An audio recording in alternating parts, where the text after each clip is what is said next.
The title of this video training is Sponsoring Monster. I'm so excited na i-share sa iyo yung mga pag-uusapan natin dito sa video training nito because I believe na this information is life-changing in terms of your business. So bakit ko nasasabi to? Kasi parang it's like a turning point para sa network marketing career ko. Since nung nalaman ko yung mga information na pag-uusapan natin dito sa video training na to. Bilang nagbago yung takbo ng business ko since nung nalaman ko yung mga information na to na i-share ko sa iyo dito sa video na to. Kung dati na sobrang hirap na hirap ako sa business ko, dati na wala talagang resulta, sobrang hirap. Pagkatapos ko nalaman tong mga information na to, biglang nagbago, Kaya I hope and I know na makakatulong din sa iyo itong mga information na to once na i-apply mo siya sa business mo. And I want to request na gusto kong mag-request sa iyo na ngayon napapanoorin mo tong training na to. Gusto kong mag-focus ka muna for a couple of minutes. Kalimutan mo muna yung ibang ginagawa mo. Kung nakabukas yung Facebook account mo, isara mo muna yan. Okay? Kung may ibang website na nakabukas yan sa browser, isara mo muna yan lahat. Kung nagpapatugtog ka, isara mo muna lahat yan. Because I need you to pay close attention dito sa mga sasabihin ko dahil napaka-importante na maunawaan mo maigi itong itong mga information na to. Okay, without further ado, simulan na natin. Okay. Ngayon, may ipapakita ko sa yung mga words and gusto kong isipin mo kung ano yung mga unang bagay na papasok sa isip mo kapag nakita mo tong mga salita na to. Okay? Ready ka na? Okay, ito yung first word. Recruiting. Okay? Ano yung unang pumasok sa isip mo nung ngayon na nabasa mo to? Itong next word, sponsoring. Okay?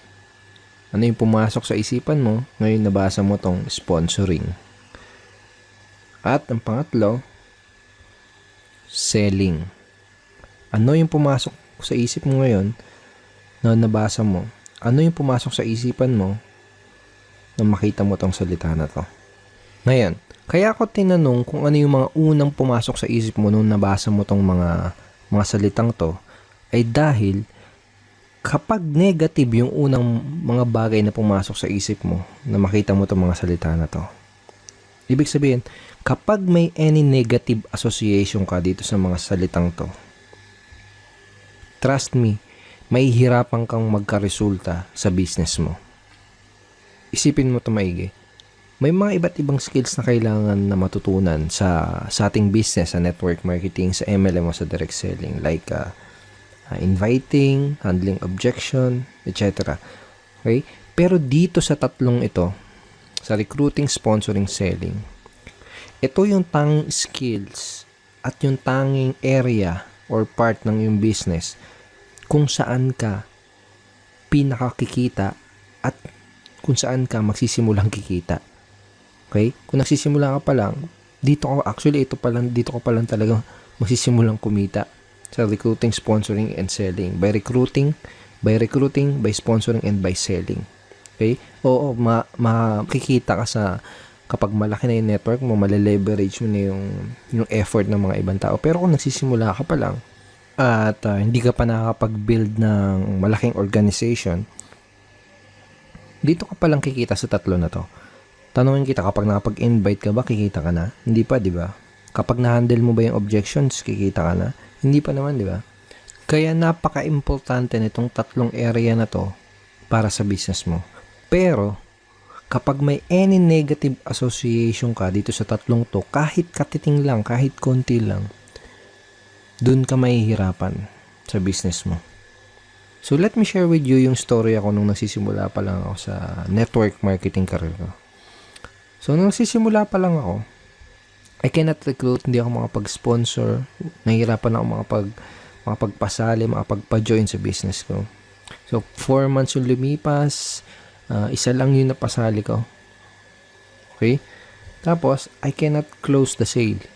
Kahit madami na akong in-invite, tapos yung iba, Kahit sinabi na nila na okay sila, sige go ako, maganda yan.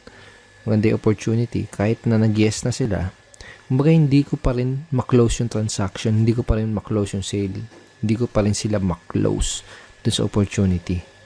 Okay? Pangatlo, I'm having a hard time introducing people to my business. Kumbaga, naiilang ako, kumbaga may nag-aalangan ako na i-introduce yung opportunity ko sa madaming tao. Ang dahilan kung bakit ganun, bakit nangyayari yung ganun, is kasi nung nagsisimula pa lang ako, ay may negative association ako dito sa tatlong mga to. Sa recruiting, sponsoring, and selling. Pero hindi ako aware na may negative association pala ako dito sa tatlo na to. Baga parang subconsciously lang siya nangyayari. Baga, alam ko na part to ng business, tong recruiting, sponsoring, selling, pero iniiwasan ko siya sa presentation kung hindi ko siya sinasabi. Minsan kapag may prospect na nagsabi sa akin, kailangan ko ba mag-recruit? Nasabi ko, hindi. Kailangan ba magbenta? Ay, hindi rin. Actually, karamihan ng mga networkers parang ganun. Baga iniiwasan nila itong mga salita na to. Yung mga recruiting, sponsoring, selling. Yung iba pa nga nilalagay ng twist na share lang daw. All you need to do is sharing. But the truth is, sa network marketing or kahit anong business pa yan, kailangan mo mag-sell, di ba? Kailangan mo magbenta. Okay? Kapag nasa network marketing ka, kailangan mo mag-sponsor, kailangan mo mag-recruit. Pero nga dahil karamihan ng mga networkers ay mayroong negative association dito sa tatlo na to, ginagawa nila, iniiwasan nila entirely yung mga salitang yan. Minsan tinatanggal pa nila sa vocabulary nila. Right? So parang ganoon yung negative association yun. Now, kapag bago ka pa lang kasi sa network marketing, maaring meron kang weird feeling or negative connotation or negative association about recruiting, sponsoring, and selling. So very normal lang yun dahil karamihan naman ng mga pumapasok sa network marketing ay wala pa talaga mga background before sa business or sa kahit anong klase ng selling, pagbebenta, or pag-sponsor, etc. Maaring hindi ka komportable sa pagre-recruit, pag-i-sponsor.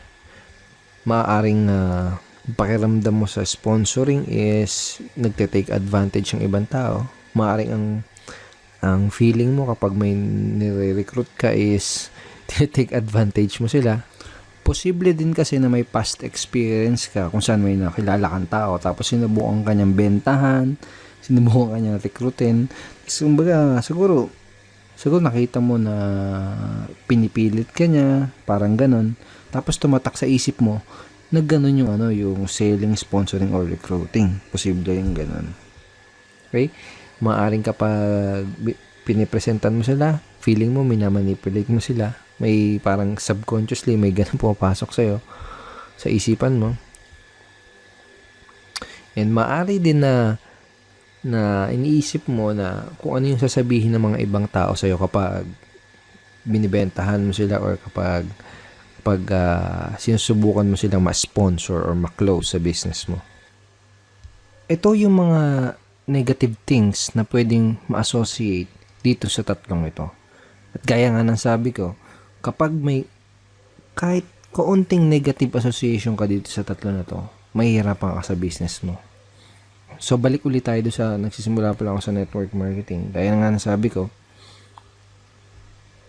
nahirapan ako makapag-sponsor, nahirapan ako makapag-recruit, hindi umuusad yung business ko. Pero, nagbago ang lahat ng yun dahil na-realize ko na ang kailangan ko lang palang gawin ay ibahin ang mindset ko towards dito sa tatlo na to. Towards dito sa recruiting, sponsoring, and selling. Kailangan lang pala ay magkaroon ako ng kaunting mind shift towards dito sa tatlo na to. Pagkatapos kong gawin yung mind shift na yun, pagkatapos kong ibahin yung mindset do sa tatlo na yun, ito yung nangyari sa akin. Personal ako nakapag-sponsor ng 63 direct downlines sa loob ng 4 na buwan as a result of changing my mindset. Okay? So, I'm not saying na ito lang yung ginawa ko, pero ito yung isa sa pinaka naging susi para ma-achieve ko ito. So, ano yung mind shift na ginawa ko? Diba? Ito. I decided to love the idea of recruiting, sponsoring, and selling. Ano ibig ko sabihin? Kung dati, naiilang ako sa mga to, sa recruiting, sponsoring, and selling, kung dati ay may negative thinking ako about recruiting, kung dati ang feeling ko is parang nagtitake ka ng advantage kapag binibentahan mo sila, kung dati nasa thinking ko ay pag recruiting is yung mamimilit ka ng tao, parang ganon. Ang nangyari, nag-decide ako na i-embrace itong idea na to, itong mga to. I decided na yakapin yung idea ng recruiting, sponsoring, and selling. Mamaya mas ipapaintindi ko sa iyo kung ano yung ibig kong sabihin. Okay? Pero ngayon gusto kong ipakita sa iyo kung paano ko ginawa yan at kung bakit ko ginawa yan. And most importantly, bakit kailangan mo din gawin yung ginawa ko kung gusto mong magka-resulta dyan sa business na ginagawa mo ngayon. Sabihin natin na ito ka.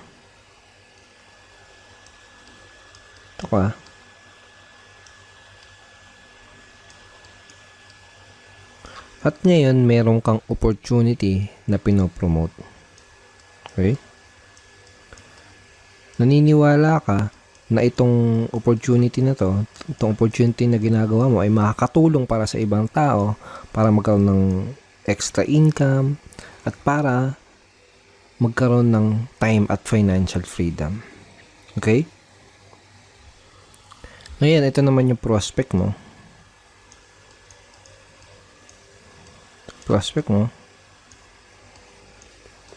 Pwedeng kaibigan mo siya, pwedeng kakilala mo, or pwedeng kamag-anak mo. Okay?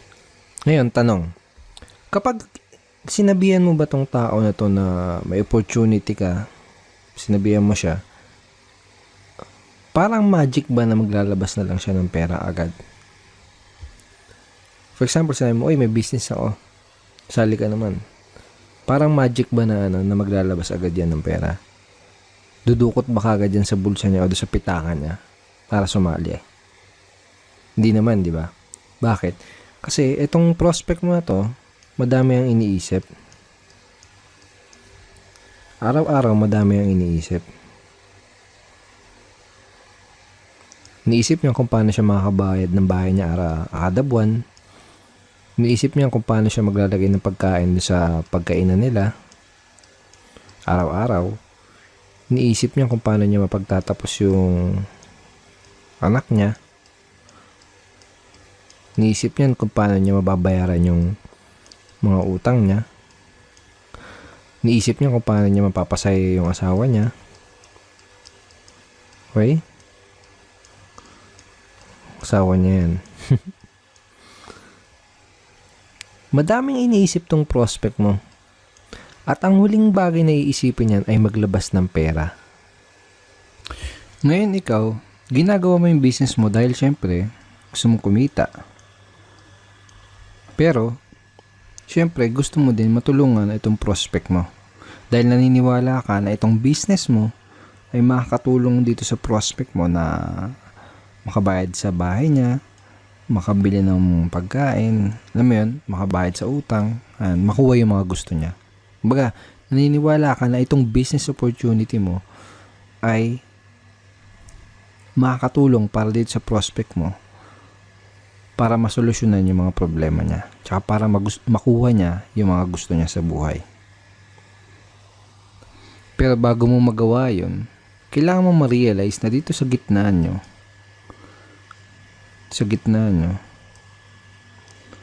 ay merong isang ilog. Okay?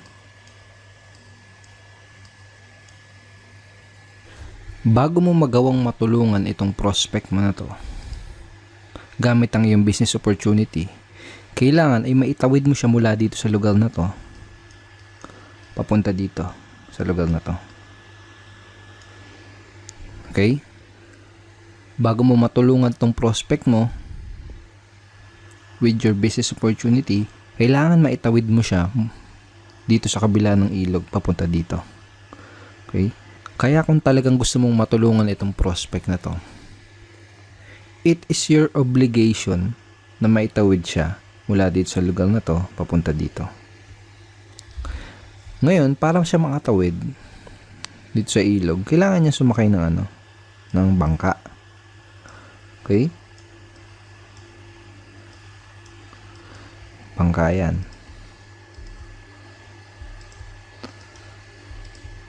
Ngayon, itong bangka na to, bago siya makasakay dyan, kailangan niya magbayad ng pamasahe. Okay? Magkano yung pamasahe na yun? Pamasahe niya dun sa bangka na yun ay yung kung magkano yung investment dun sa business na ino-offer mo. Sabihin natin, 6,000. Okay? Yan yung niya.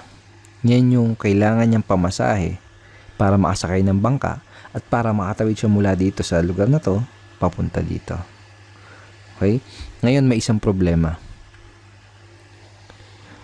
Walang tao na paggigising kada umaga ang iniisip ay, saan kaya ako magandang mga pagkagising niya, ang iniisip niya, saan kaya magandang gumastos ng pera? Saan kaya magandang gastusin yung pera ko? Saan kaya magandang gastusin tong mga pinaghirapan ko sa trabaho? Okay? Walang tao nagigising kada umaga na constantly na nag-iisip na ano kaya magandang business na bilhin. Walang ganun. Kasi ang iniisip niyan, araw-araw na iniisip ng prospect natin, mga tao, karamihan, ang iniisip niyan is, paano kaya ako makakapagtipid? Paano kaya ako hindi gagastos? Paano kaya ako makakaiwas sa mga gastusin? So, ganun. Ganun yung challenge. Yun yung challenge mo. So, itong prospect mo, kailangan niya ng tulong mo para makapaglabas ng pamasahe. Okay? Para makasakay siya dun sa bangka at para makatawid siya mula dito sa lugar na to, papunta dito sa lugar na to. Pero itong tandaan mo, kapag hindi mo natulungan maglabas ng pera itong prospect mo, hindi mo siya matutulungan gamit ang opportunity mo. Hindi mo siya matutulungan na masolve yung mga problema niyang to kapag hindi mo siya natulungan na makapaglabas ng pera. Okay? Ngayon, paano kung may negative association ka about sponsoring, about recruiting, or about selling? Kapag may negative association ka sa sponsoring, recruiting, or selling, or kapag may maling belief ka dun sa tatlo na yun, mahihirapan ka na matulungan siya maglabas ng pera. Kasi, ang iisipin mo, naku, ang dami nang problema nito. Naku, ang dami niya nang gastusin. Tapos paglalabasin ko pa siya ng pera pampuhunan para masumali sa business ko. Okay? So ito yung reason kung bakit kailangan mong i-embrace, kailangan mong ma-inlove, kailangan mong yakapin yung idea ng sponsoring, ng selling, at ng recruiting. Okay? Dahil kapag ganun ang ginawa mo, ang magiging mindset mo ay gagawin mo yung lahat ng makakaya mo. Gagawin mo yung the best mo para matulungan tong prospect mo na makapaglabas ng puhunan dahil alam mo na yun lang yung tanging paraan para maitawid siya mula dito sa lugar na to papunta dito. Dahil alam mo na yun yung tanging paraan para masimulan mo siyang matulungan gamit ang business mo.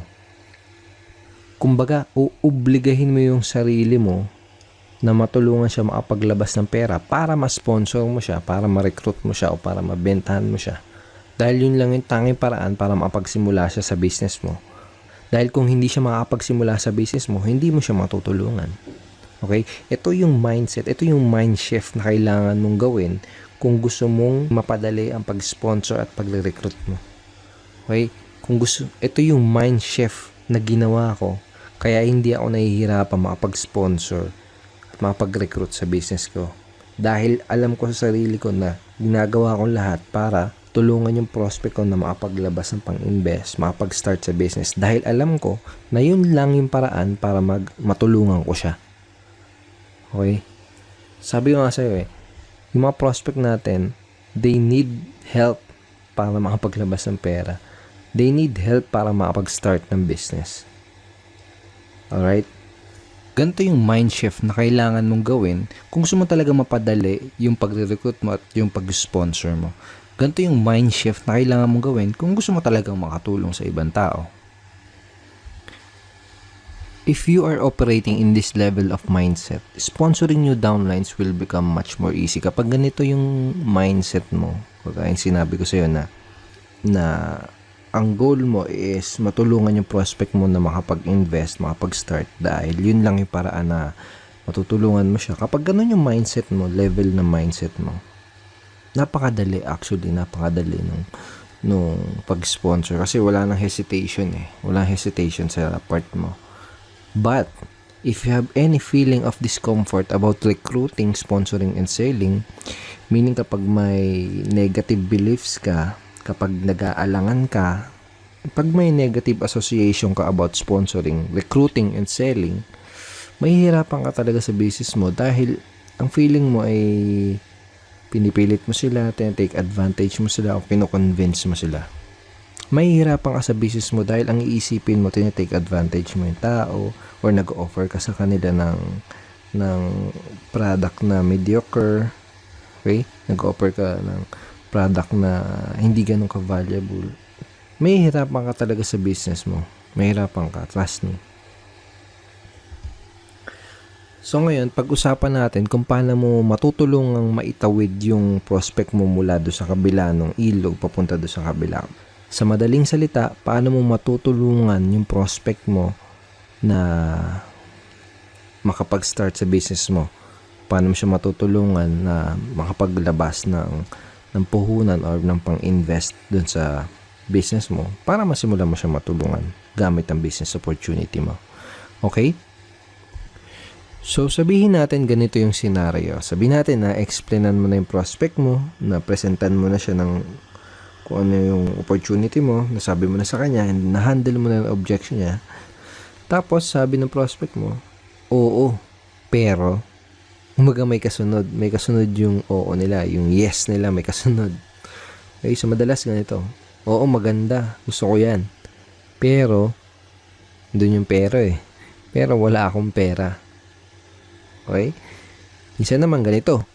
Oo, maganda. Maganda, okay sa akin yan. Pero, next month na.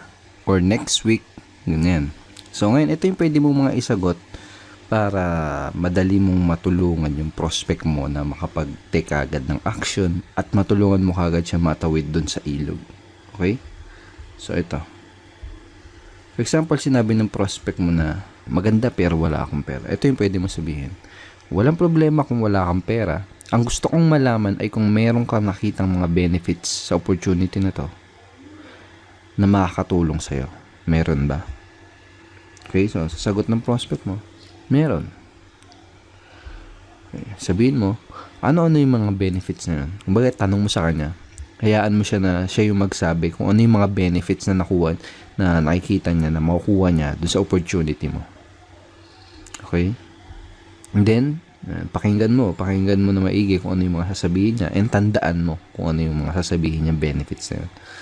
Tapos, pagkatapos niya magsalita, ito yung sasabihin mo, okay, importante ba sa'yo na, okay, kung ano sa tingin mo yung pinakamalaking benefits na makukuha niya doon sa opportunity, tanong mo sa kanya kung importante ba sa kanya yon.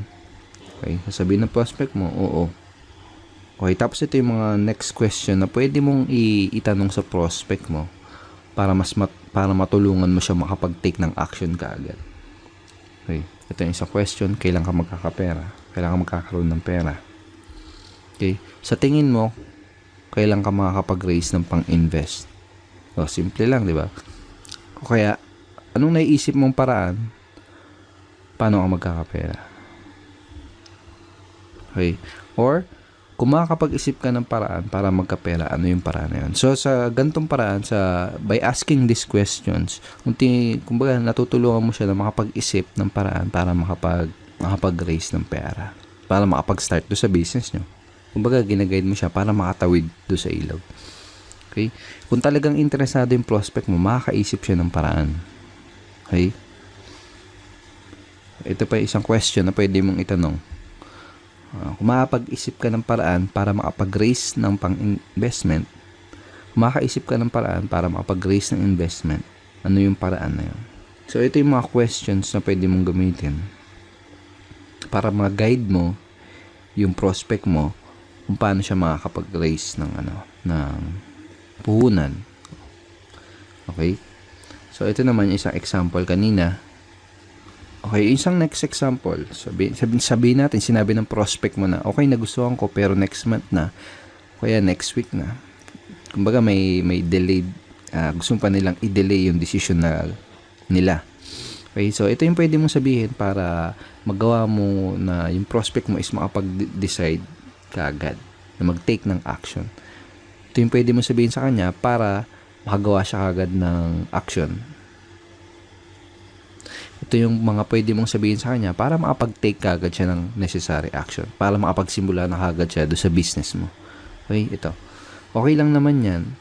For example, sabi ng prospect mo, okay, nagustuhan ko pero next month na. Sasabihin mo, okay lang naman yan. Walang problema. Pero tatanungin kita, anong pinagkaiba kung magsisimula ka sa isang buwan at kung magsisimula ka ngayon? Okay, tapos, bakit mo pagugustuhin na i-delay ang pagsali mo kung ngayon pa lang ay pwede mo na simulan na ma-experience yung mga benefits na makukuha mo mula sa opportunity na to? Okay? Ano yung pumipigil sa'yo para makagawa ng action na yun? Kumbaga, minsan kasi may mga minor objections pang natitira yung prospect mo na baka kailangan mo lang masagot para makapag-take na agad siya ng action. Okay? Okay, so, and then kapag sinabi mo din to sa prospect mo, pwede naman ngayon na magsimula na siya. Baka marirealize niya na bakit mo papatatagalin. Okay? Kaya naman, ito pa yung isa mong pwede mong sabihin pag sinabi ng prospect mo na, okay, nagustuhan ko pero next month na. Okay lang naman yan, walang problema, pwede mong gawin yan. Okay, pwedeng next month ka na magsimula. Pero tatanungin kita, anong pinagkaiba kung magsisimula ka sa isang buwan at kung magsisimula ka ngayon? Bakit mo pagugustuhin na i-delay ang pagsali mo kung ngayon pa lang ay pwede mo nang, lagay mo dyan yung there, yung why nila. Bakit mo pagugustuhin na i-delay ang pagsali mo kung ngayon pa lang ay pwede mo nang matulungan yung mga kapatid mo sa pag-aaral nila sa tulong ng opportunity na to? Bakit mo pagugustuhin na i-delay ang pagsali mo kung ngayon pa lang ay pwede ka nang kumita ng extra income para may pandagdag kang gastusin sa inyo sa tulong ng opportunity na to? So, parang ganun. Lalagay mo lang dyan yung reason why nila. Okay? And tanongin mo ulit, ano yung pumipigil sa'yo para makagawa ng action ngayong araw na to? Alright? So, ito yung mga question na pwede nating itanong sa mga prospects natin para matulungan kaagad natin sila na makagawa kaagad ng action. Ito yung mga question na pwede mong itanong para matulungan mo yung mga prospect mo para maitawid mo sila mula dito papunta dito. So, I hope na gets mo yung idea kung bakit napaka-importante na magawa mo din itong mind shift na to. Kung bakit kailangan mong i-embrace yung sponsoring, recruiting, and selling. Gaya nga lang sabi ko sa'yo, nung naintindihan ko to, parang turning point siya nung career ko. Dahil nung naintindihan ko siya, naintindihan ko tong konsepto na to, ay napadali yung pag-i-sponsor ko. So I hope mag-gets mo din yung idea at mag-grasp mo din siya at magawa mo din itong mind shift na to para ikaw mismo ay mapadali yung pag-i-sponsor mo sa business mo. Okay, so this time may gusto kong ipabasa sa'yo. So kung basahin mo to. Starting today, I am going to love recruiting, sponsoring, and selling. Okay? Simula ngayong araw na to, i-embrace ko tong idea ng recruiting, sponsoring, and selling. Tatanggalin ko lahat ng mga negative association na dating pinaniniwalaan ko about dito sa mga to. Kung talagang seryoso ako matulungan yung mga prospect ko, kailangan ay ma-inlove ako o yakapin ko itong mga idea na to. Okay? Kailangan yung mind shift ko. Kung mayroon man akong negative association sa mga bagay na to, recruiting, sponsoring, and selling, kailangan kong, dahil ang tanging paraan para matulungan ko ang prospect ko gamit ang aking opportunity ay ma-recruit muna sila, ma-sponsor muna sila, o mabentahan muna sila. Okay? Starting today, I am going to love recruiting, sponsoring, and selling. So thank you so much for watching this video. I hope marami ka natutunan, and I hope na i-embrace mo tong mind shift na to. And I wish you all the best sa business mo. Good luck to you and have a beautiful day and be unstoppable.